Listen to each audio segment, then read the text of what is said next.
Naturally, there are no film footage of Brandenburg, but there are pictures that will be used here. As an introduction, the order given to Brandenburg in 1940 by the head of the OKW Abwehr II department will be quoted. The task of the training unit of Brandenburg, ZBV 800, is the covert combat operations against targets of tactical, operational, or economic importance to the war effort. It operates where other units of the fighting troops cannot yet or can no longer fight. End of quote. For those who want to study the Brandenburg Division in detail, the book by Herbert Kriegsheim, published in 1958, Camouflaged, Deceived, and Yet Loyal, or the book by Helmut Spater, published in 1978, The Brandenburgers, a Special-Purpose Commando Unit, are recommended. Also noteworthy are the books published in 2000 by Franz Kurowski through Motorbuchverlag Stuttgart, German Commando Units 1939 to 1945, Brandenburgers and Abwehr in Worldwide Operations. In 2007, the book Secret Warriors was published, in which 3 authors build a bridge between the 3 aforementioned German elite units.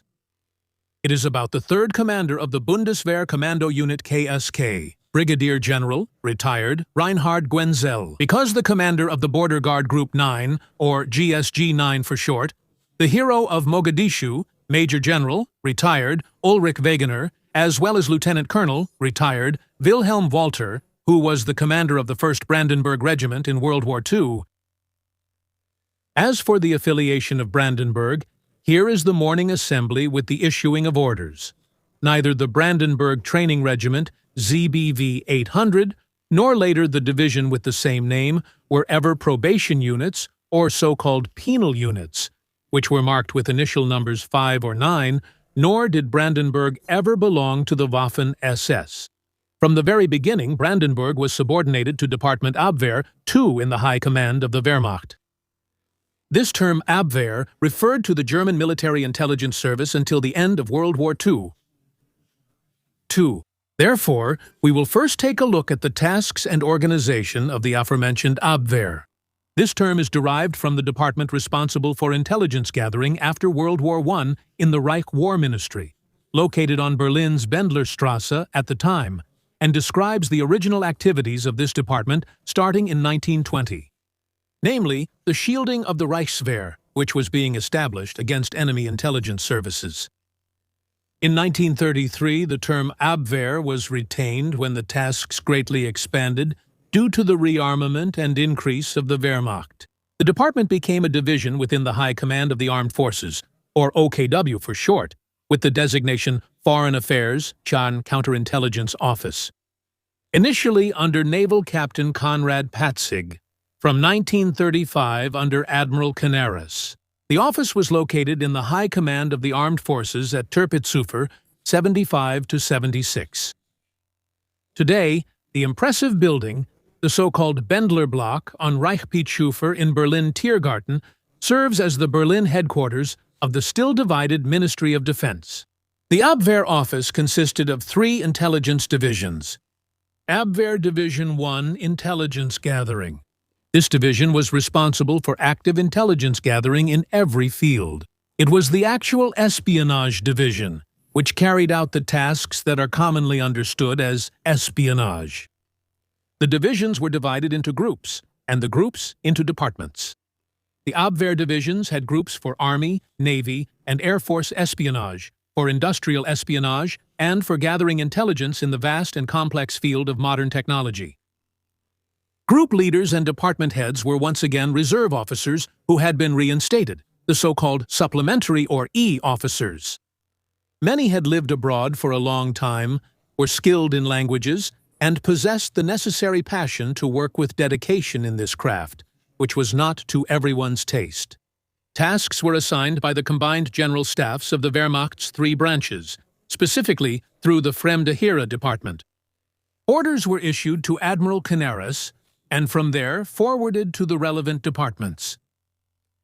The department then assigned the appropriate group leader to the task. He negotiated through the responsible officer, or the order was passed on to the Abwehr office, assigned to handle the matter from the relevant country. The The second department was Abwehr Department 3. It protected the German Wehrmacht against attacks from foreign espionage services. It issued a series of orders that regulated the handling of secret material and secret documents with the utmost care and left as little as possible to chance. Finally, there was Abwehr 2, the Sabotage and Subversion Department.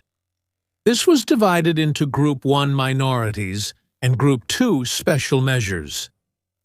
As already mentioned, the Brandenburg units also belonged to the latter.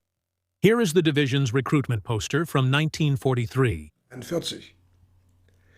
The Abwehr department had tasks that became increasingly important in modern warfare and for all warring powers. The systematic preparation and execution of acts of sabotage and the instigation of revolt in enemy countries.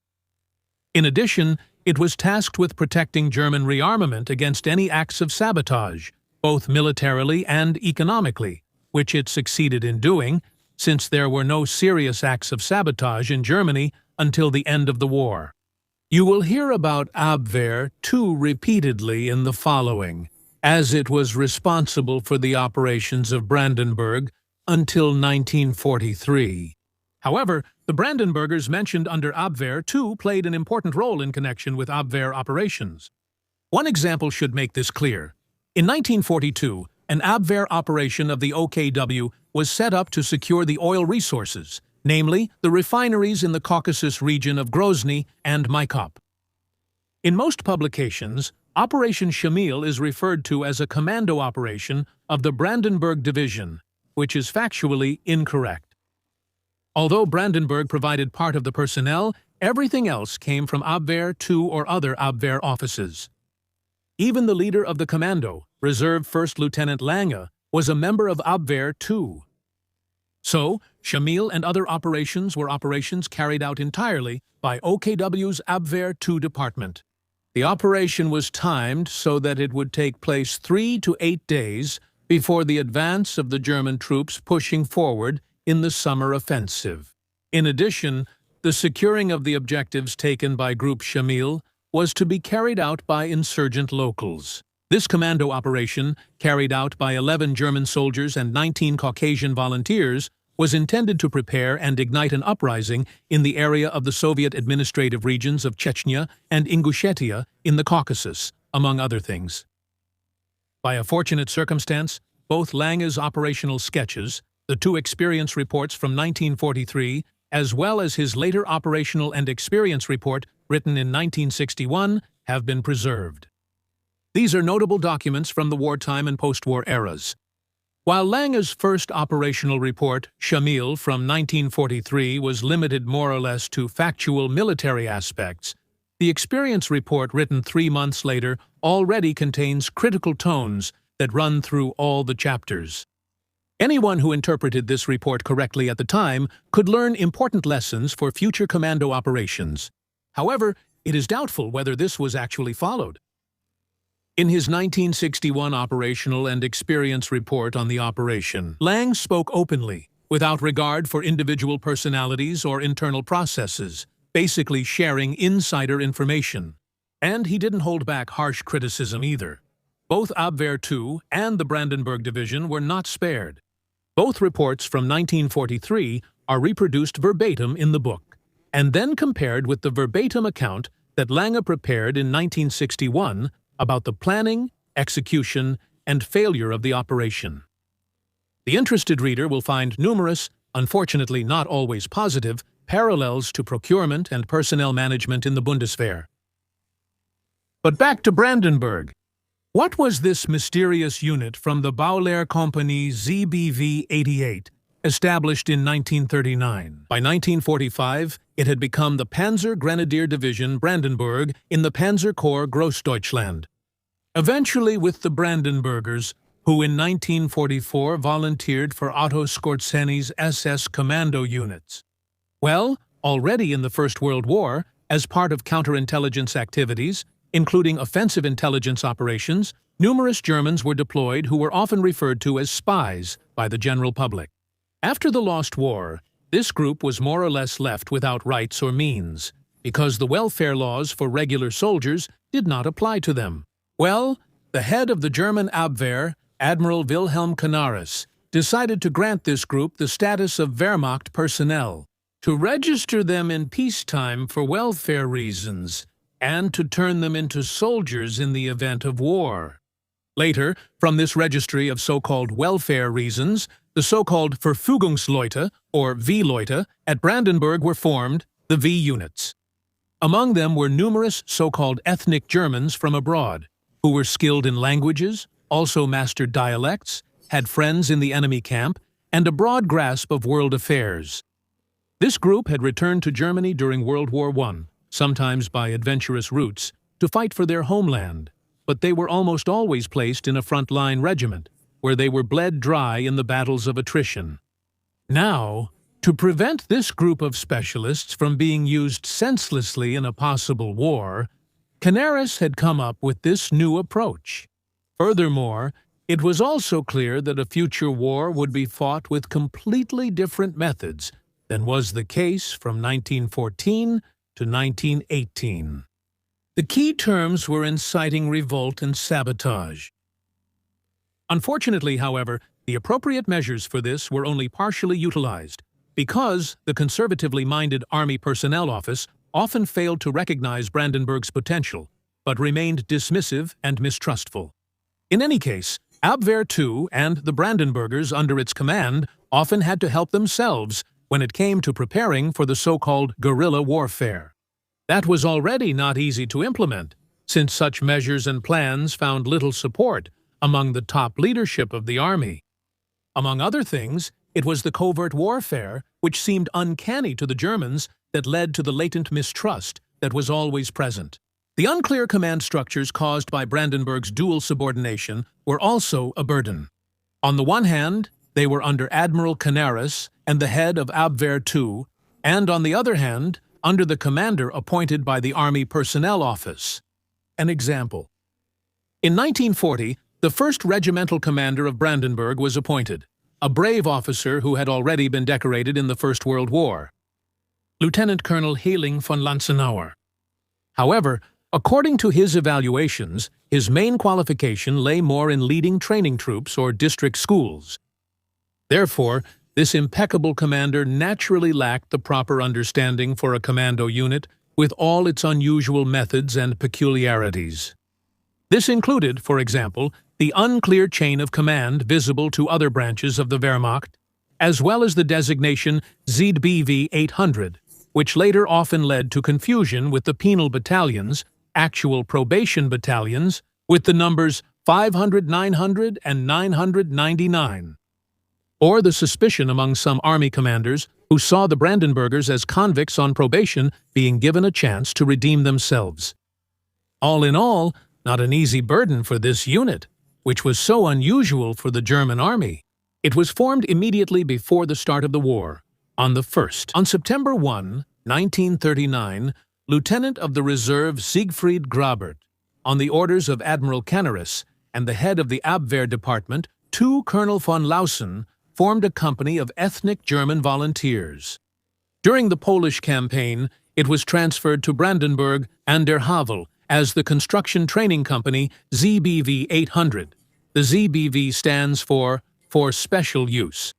The location was chosen rather by chance, as during the formation they came across the vacant General Feldzeugmeister Barracks on Magdeburger Street in Brandenburg an der Havel.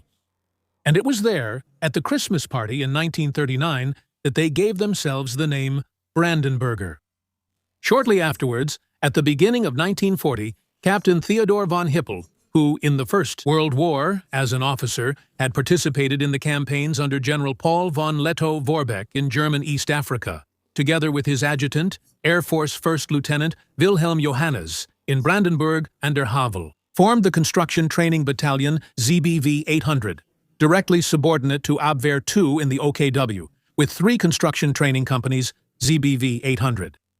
The first company, previously the German company ZBV 100, was stationed in Innermansing in the Vienna woods. Other sources mention Bruck and der Leiter in Lower Austria. The second company was stationed in Brandenburg, the third in Münster-Münstereifel. The personnel consisted of Upper Silesians, Baltic Germans, ethnic Germans from the Banat, Transylvanians, Sudeten Germans, South Tyroleans, Germans from the former colonies in East and Southwest Africa, the so-called Africans, and Germans from Palestine, the so-called Palestine Germans. The latter two groups had been deported to Germany by the English at the start of the war on neutral ships. All of them were exclusively volunteers with the necessary language skills. Later, more and more Reich Germans joined, and from 1941 onwards, voluntary Russian legionnaires and combat interpreters. The recruitment was shrouded in secrecy and attracted many who were not suited for the regular German military and who were seeking adventure. However, later statements made by some Brandenburgers about being a band of robbers are completely unfounded. The origin of this characterization was merely a remark by Captain von Hippel, who did wish for a bandit leader, but he had not counted on German military routine, who of course also existed in Brandenburg. The Brandenburg Battalion in the General Feldzeugmeister Barracks was also a German Wehrmacht unit, even if the main focus was not on drill and parade marching, at least in the first 2 years. By mid-1940, the battalion was bursting at the seams due to the numerous new recruits.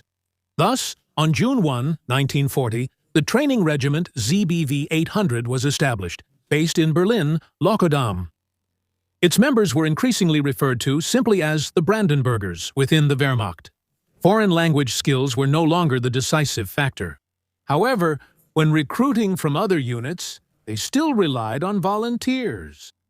The 1st Battalion in the General Feldzeugmeister Barracks in Brandenburg was assigned the following personnel for possible deployment in the East. The 1st Company consisted mostly of Russian-speaking Balts, the 2nd Company mainly of Southwest and Southeast Africans, the 3rd Company of Czech-speaking Sudeten Germans, and finally the 4th Company of Polish-speaking Upper Silesians. From this subunit, the Fallschmecker Company was later formed. In 1943, it became the Fallschmecker Battalion Brandenburg.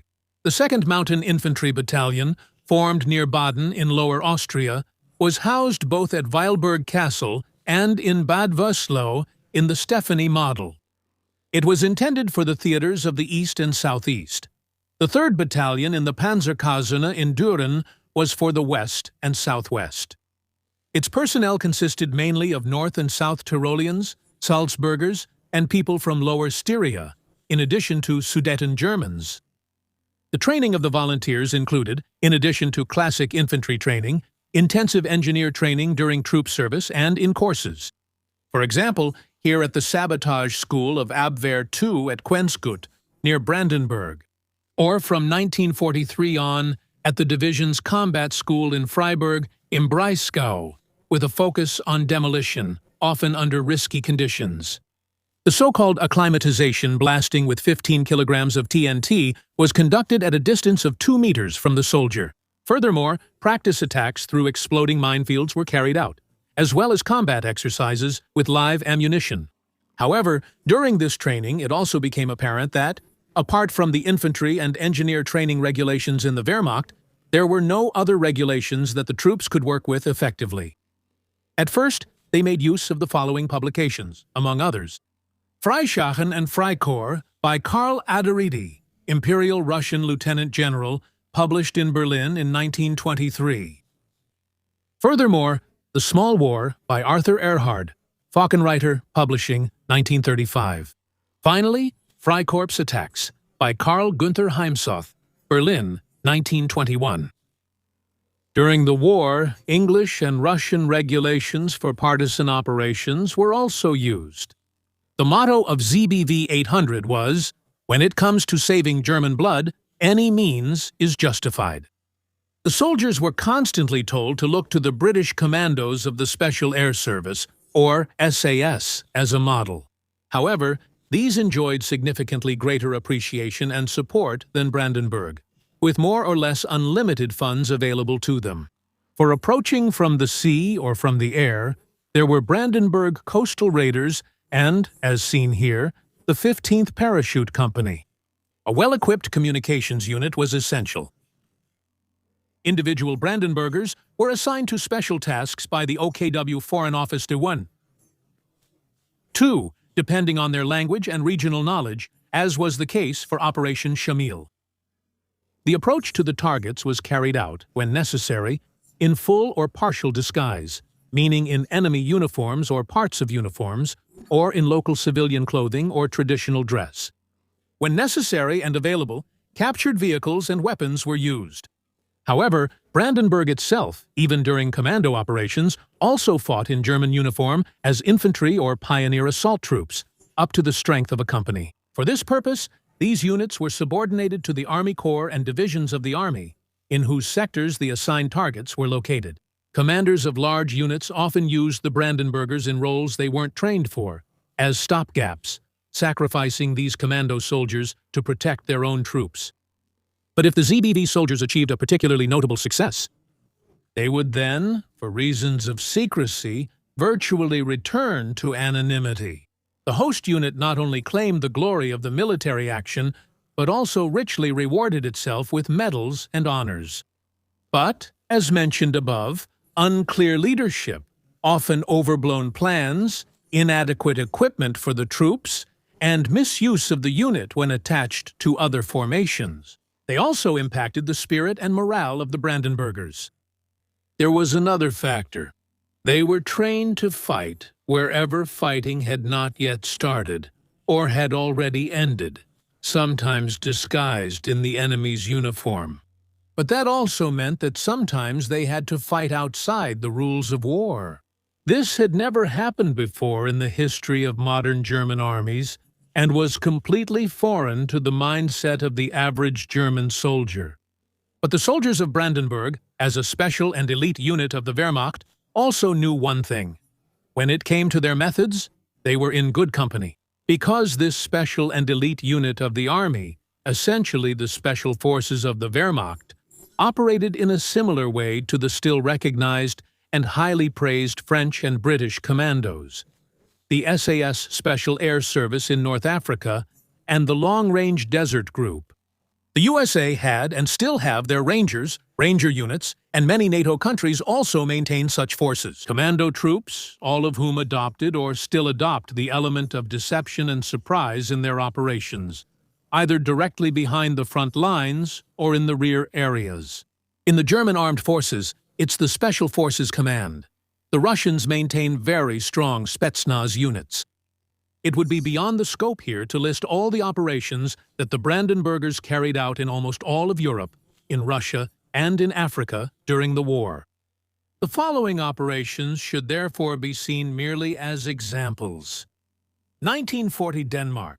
Shortly before the invasion, soldiers from the Baulehr Battalion ZBV 800 surprised the Danish guards at the bridge over the Belt, with no losses on either side. Belgium. Disguised as tourists, Brandenburgers scout out the Belgian positions in Luxembourg and the Ardennes. Netherlands. Here, the first major disguise operations take place in Dutch uniforms. Brandenburgers capture strategically important bridges at Marseille and Newport in Belgium, and, like the unit under First Lieutenant Walter, the important Maas Bridge at Gennep in Holland. To prepare for the planned invasion of Great Britain. As part of the so-called Operation Sea Lion, parts of the regiment were first moved to the Theodor Kerner Barracks in Aachen in July 1940, then from August to November to Le Havre in Belgium, and later to the Panzer Barracks in Düren. The 1st Battalion in Brandenburg an der Havel was examined for suitability for tropical deployment in late summer 1940. In fact, a battalion was later sent to Africa, but by order of Field Marshal Erwin Rommel, it was not allowed to carry out disguised operations. On this occasion, it is interesting to mention that the foreign uniforms were mostly made in Germany, and only partly came from captured stocks. Parts of the 2nd Battalion took part in the Balkan campaign. Allegedly, the already mentioned 1st Lieutenant Grabet was the first to raise the Imperial war flag on the Acropolis. Soviet Union. Before the official start of the attack on the Soviet Union, special-purpose commando units were moved into the staging areas of Army Groups North, Center, and South, where they carried out several costly operations shortly before the official start of the attack on June 22, 1941. After the fighting began, Brandenburger units disguised as Russian officers directed Red Army troops onto the wrong routes during their advance, such as First Lieutenant Schader, commander of the 10th Company serving as the orderly for linguistically skilled NCO Edgar von Hubschmann. Later, von Hubschmann, who was from Riga and the only Russian speaker in his platoon, lost his way with his unit and, in the central sector, received supplies, fuel, and new marching orders at a Russian army headquarters. He was later awarded the German Cross in gold for this, but was neither promoted nor received the Knight's Cross, as his Aryan descent was considered questionable. He has been missing since October 1943. During the Brandenburgers' operation at the beginning of the Russian campaign, a company captured 2 important bridges intact at Dünerberg and held them until the next day, when the German tank Spearhead arrived. In this company, only a driver and the accompanying officers in disguise spoke Russian. The rest of the Brandenburgers on the captured truck had simply thrown Russian coats over their German uniforms. In a similar way, Lieutenant of the Reserve Adrian von Volkersum captured the dam in the Mainisch Liederung in 1942, which forms the border between Europe and Asia. During the attack on the Russian-occupied Estonian island of Ussel in September 1941, a half-company of the battalion from Düren was deployed to capture a commanding position on the island. For this purpose, one platoon was deployed with transport gliders and the other with Estonian fishing boats without camouflage, that is, in German uniforms. The operation failed and the company suffered heavy losses. Nevertheless, the enemy was deceived about the real target of the attack in the east, withdrew troops, and spared the attacking 61st Division heavy losses. As the war progressed, a Persian and an Arab company were also formed, as well as the Indian Legion Azad Hind, also known as Free India, but none of them played a decisive role. From 1942 onwards, Brandenburg was increasingly used as regular infantry wherever there was an urgent need for men. This dispersal of forces, combined with endless plans devised by Abwehr II and the division staff, repeatedly led to heavy losses that far exceeded those suffered during special operations. So while Berlin indulged in world-spanning commando fantasies, the Brandenburgers at the front were senselessly thrown into action wherever gaps appeared, effectively being sacrificed. Because, as already mentioned, the respective troop commanders to whom the Brandenburgers were temporarily assigned often used the commando soldiers as a stopgap force to spare their own men. In Finland, the light company Tromsdorf was deployed, which had been formed in December 1941 from skiers at the Zossen military training area. This company carried 10 Seematter light guns as a special weapon, which were pulled by dogs. In total, the unit had 60 dogs, including 10 that were trained to attack and eliminate sentries. The model for this unit was the Finnish Sissi Battalion, which was trained for reconnaissance, sabotage, and guerrilla warfare. The light company Tromsdorf was supposed to attack and destroy power plants, bridges, and troop accommodations in the hinterland. General Dietl, commander of the Army High Command Lapland, was initially skeptical about this type of operation. The first operation took place at Easter, 1942.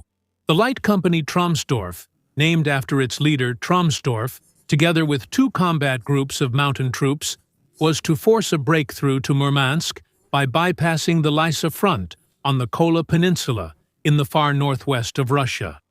The attempt failed, and the light company wandered behind enemy lines for 6 days. As a result, Dietl secured OKW approval for the infantry deployment of the Brandenburgers at Kistinki. In the summer of 1942, the light company Tromsdorf was reorganized and now consisted of Germans, Finns, and Russians who had been recruited from the prisoner of war camps at Elvenes, not far from Kirkenes in northern Norway. In August 1942, an operation took place using folding boats requisitioned from Berlin's Wannsee. 300 kilometers behind enemy lines, the strategically important Murman Railway between Murmansk and Leningrad was blown up in 14 places, severely disrupting rail traffic. After the 45 soldiers of the Commando returned, General Dietl presented each of them with the Iron Cross, addressing them as "My German Partisans." In the second half of the year, the already mentioned Abwehr Operation Shamil took place in the Caucasus with the participation of Brandenburger soldiers. On November 20th, 1942, the division formerly known as Shamil Brandenburg was renamed again as Sonderverband Brandenburg. The designation ZBV 800 was discontinued. From now on, voluntariness was no longer considered when replacing personnel. Conscripts were also recruited. Each battalion received a legionnaire company as its fourth company. These were Russians, Ukrainians, Caucasians, and so on, who wore their national colors on the left sleeve of their uniform. But the inability of the German staff to understand the mentality of these legionnaires, as well as discriminatory regulations from above regarding leave, passes, awards, and so on, led to resentment and growing influence of communist elements in the companies. It was not uncommon for legionnaire companies, with members of the Red Army, to march through Brandenburg and der Havel or Düren. During an operation in the Central Sector in the summer of 1943, the 4th Companies mutinied and, after murdering the German personnel, defected to the enemy. The remaining legionnaires were distributed among German platoons and proved to be excellent soldiers. Meanwhile, Brandenburg, here with the new tactical symbol, was now used almost exclusively for infantry operations. The large unit with its headquarters in Berlin-Wilmersdorf received the new designation Jäger Division Brandenburg, and on the 1st April 1943, it was removed from Abwehr II and placed directly under the Wehrmacht operations staff. The only exception was the 5th Regiment, which remained with the Abwehr as the Lehr Regiment Kurfürst. Its soldiers of Abwehr II, or the Front Reconnaissance Units, for which it now served as the parent unit, considered themselves part of the Brandenburger Commando tradition until the end of the war. For the last 4 Jaeger regiments, Yugoslavia in the Balkans became their main area of operations, where the regiments were deployed in the mountains and, as here in the Suceska Gorge, for anti-partisan operations. The divisional command was still trying by all means to preserve the special character of Brandenburg, however, without success. In Freiburg, im Breisgau, a combat school was established, which provided the participants with more or less superficial instruction in explosives and sabotage in 3 3-week courses. At the front lines, the battalion commanders tried to continue their special assignments. Within the Army Corps, reconnaissance patrols consisting of 3 to 5 soldiers in civilian clothes or in Reich Labor Service uniforms conducted deep reconnaissance into enemy territory.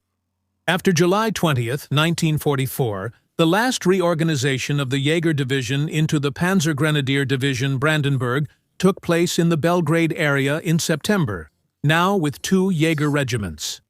With this reorganization, however, Brandenburg took a path uncharacteristic of Brandenburg as a normal division with purely infantry tasks, for which it was not suited by origin, nature, training, or armament. The division members now wore a dark green cuff title with the inscription Brandenburg.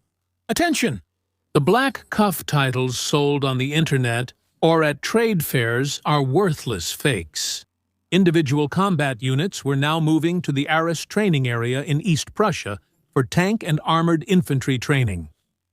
The divisional troops were reformed at the Angerburg training area, which was also located in East Prussia. On December 20, 1944, Brandenburg merged with the Großdeutschland Panzergrenadier Division to form the Heerespanzerkorps Großdeutschland. But despite the unfamiliar types of combat for them in Brandenburg, this large unit, the Brandenburgers proved themselves during the retreat battles from East Prussia through what was then the Wartheland to Silesia and Saxony, where other battle-hardened divisions with illustrious names faltered. After a railway transport through Czechoslovakia, the division was positioned at the beginning of May 1945 to secure the flank of the retreating Army Group Center in defensive fighting near Olomouc in Moravia. Then, on May 9, 1945, it was disbanded by the division commander, Major General Schulte Heuthaus, at Deutschbrot in East Bohemia.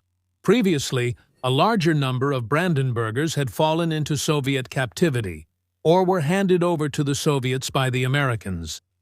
Brandenburgers automatically received 25 years in prison. Many did not return, and the few survivors often only came back with the last transports of returning prisoners in 1955. But many Brandenburgers were also murdered by Czech mobs. The legacy of Brandenburg was taken over in November 1944 by SS Obersturmbannführer of the Reserve, equivalent to Lieutenant Colonel Otto Skorzeny. In Friedenthal Castle, near Oranienburg in Brandenburg, 35 kilometers north of Berlin, which was destroyed by a U.S. bombing raid at the end of the war, he established his SS Jagd headquarters. A number of proven ZBV fighters, that is, former Brandenburgers, joined them. He himself mentions the number 1,800 in his book, My Commando Operations. U.S. files on Brandenburg mention about 20 officers and 110 to 130 non-commissioned personnel, while others mention the more accurate number of between 300 and 400. During the operations of these SS Jagd units, which were sometimes completely outside any soldierly ethics, the former Brandenburgers were now most heavily misused, now holding SS ranks. During the Ardennes offensive in December 1944, the last major commando operation of the war, in which German soldiers appeared in U.S. Army uniforms, former Brandenburgers, now in the Waffen-SS, also took part in Operation Greif, which was led by SS Sturmbannführer Skorzeny. However, for several reasons, this operation has remained closed. By the end of the war, thousands of former ZBV soldiers had been killed or were in Allied captivity, from which many never returned to Germany, while others only came back very late. But it is also known that many Brandenburgers had disguised themselves in time, and later they continued with various foreign armed forces, but also intelligence services, including the German ones, where they had left off at the end of the war. And a number of Brandenburgers also passed on their knowledge to the Bundeswehr, which was established from 1955 onwards. For example, the former captain and battalion commander in the 2nd Jaeger Regiment Brandenburg, the recipient of the Knight's Cross of the Iron Cross, Eckhard Arfeld, who retired as a brigadier general in 1981. But it would also not be surprising to find former Brandenburg members in the early National People's Army of the GDR. This concludes the look back at probably the most unusual unit Germany has seen to this day. From Baulehrkompanie ZBV 800 to the Panzer Grenadier Division Brandenburg.